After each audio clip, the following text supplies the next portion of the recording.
Sejam muito bem-vindos à continuidade de nossas reflexões sobre a obra O Livro dos Espíritos, trazida por Allan Kardec.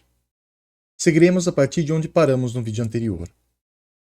O novo capítulo abre com uma observação importante, que se apresenta da seguinte maneira: os seres orgânicos são os que têm em si uma fonte de atividade íntima que lhes dá a vida. Nascem, crescem, reproduzem-se por si mesmos e morrem. São providos de órgãos especiais para a execução dos diferentes atos da vida, órgãos esses apropriados às necessidades que a conservação própria lhes impõe. Nessa classe estão compreendidos os homens, os animais e as plantas. Seres inorgânicos são todos os que carecem de vitalidade, de movimentos próprios e que se formam apenas pela agregação da matéria. Tais são os minerais, a água, o ar, etc. Lembremos, só para ficar claro, que esse apontamento foi feito muito antes da classificação de outros reinos, como os fungos, por exemplo. No entanto, essa divisão, seja ela antiga ou recente, passa a mesma ideia da necessidade do componente vital para os seres orgânicos e a falta deste componente nos seres inorgânicos. Essa ideia será a base para retomarmos o conceito do princípio vital exposto nos vídeos anteriores, que será agora abordado com mais profundidade na obra. Vamos às perguntas. É a mesma a força que une os elementos da matéria nos corpos orgânicos e nos inorgânicos? Resposta: sim. A lei de atração é a mesma para todos. Sabemos que todo componente material é composto por moléculas e elementos, os quais estão presentes no mundo em que se apresentam. Assim, é simples concluir que qualquer ser, seja orgânico ou inorgânico, necessita da ligação entre esses elementos para compor o seu corpo material. Uma rocha é composta pela ligação dos elementos minerais, o corpo humano de tantos outros elementos. Ainda assim, alguns elementos que compõem uma rocha também podem estar presentes no corpo humano, como o ferro, o silício, o potássio, entre outros. É através de uma atração específica para esses elementos que se diferenciam a composição de uma rocha e de um corpo humano. Ainda assim, mesmo este corpo humano, sem o princípio vital, seria apenas o que chamamos de cadáver.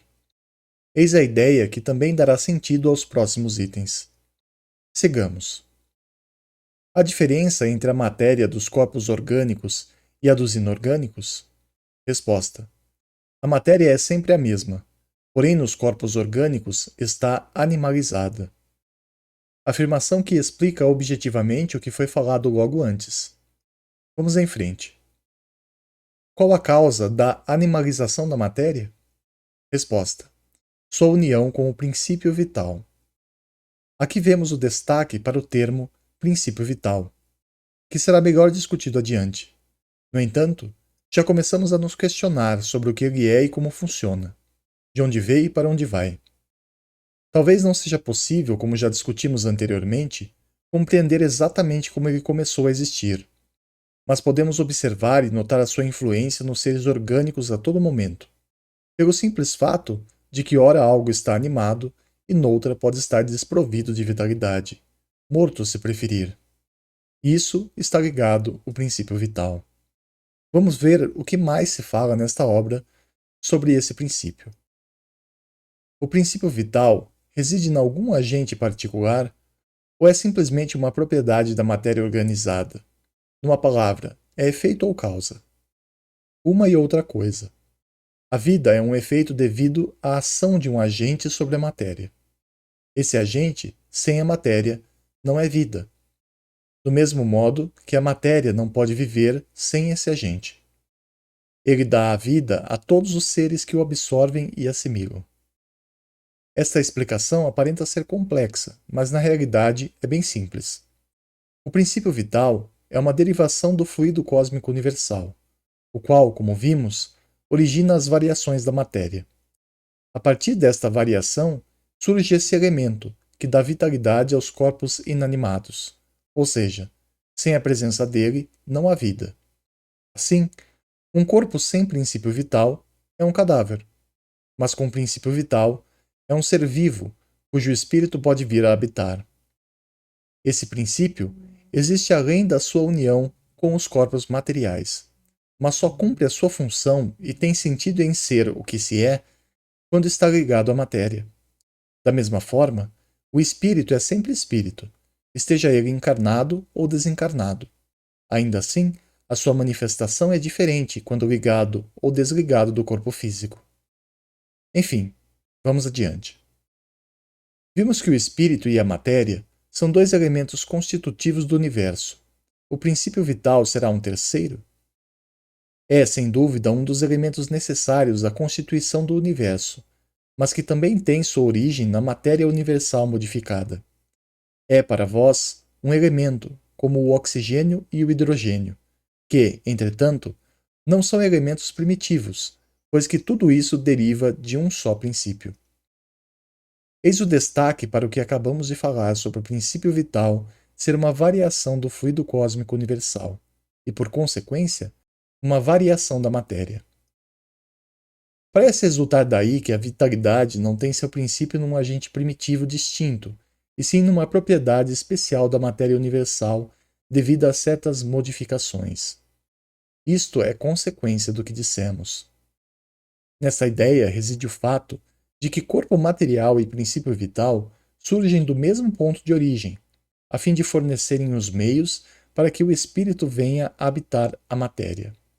São elementos, porém, distintos ao princípio inteligente. Próxima pergunta. O princípio vital reside em algum dos corpos que conhecemos? Resposta. Ele tem por fonte o fluido universal. É o que chamais fluido magnético ou fluido elétrico animalizado. É o intermediário, o elo existente entre o espírito e a matéria. Elo existente entre o espírito e a matéria é uma excelente definição, mas não deve ser confundida com um outro componente que também é necessário para essa união, servindo também de elo: o perispírito, que será abordado mais à frente. O princípio vital é como uma forma de combustível para o corpo físico, o qual, por si só, não seria capaz de dar vitalidade a algo se não existisse toda uma combinação de outros elementos atuando em conjunto. Um corpo pode estar repleto de energia vital, mas, ainda assim, ferir um órgão importante o impossibilita de continuar vivendo apesar do fluido vital ainda estar presente. Tal qual um motor que tem seu tanque de gasolina furado e vê lentamente o seu combustível indo embora. Com essa concepção mais clara, sigamos. O princípio vital é só um para todos os seres orgânicos? Resposta: sim, modificado segundo as espécies. É ele que lhes dá movimento e atividade e os distingue da matéria inerte, porquanto o movimento da matéria não é a vida. Esse movimento, ela o recebe, não o dá. O final desta explicação pode causar alguma estranheza, em minha opinião, mas basicamente, este item reforça a ideia de que só existe vida de fato por influência do princípio vital, sendo o movimento uma consequência da ação desse fluido. Em outras palavras, a matéria não pode gerar seu próprio movimento sem a ajuda do princípio vital. Isso me faz pensar, pessoalmente, e num viés mais cético e questionador, no movimento que compõe todo o universo. De alguma forma, se aceitarmos essa premissa como verdadeira, então todo o movimento que existe, até mesmo derivado do próprio Big Bang, foi uma consequência desse princípio vital. Talvez seja este um indicador claro de que o princípio vital é uma variação da matéria muito anterior aos elementos que conhecemos hoje desta mesma matéria. Sendo assim, podemos nos questionar se o universo todo, em algum momento, foi um componente vivo também, que gerou esse movimento inicial e serviu de consequência para o que temos hoje. Talvez tenha sido desta maneira, quem sabe, que o princípio vital tenha se espalhado pelo universo desde o começo, pois sempre esteve presente ali.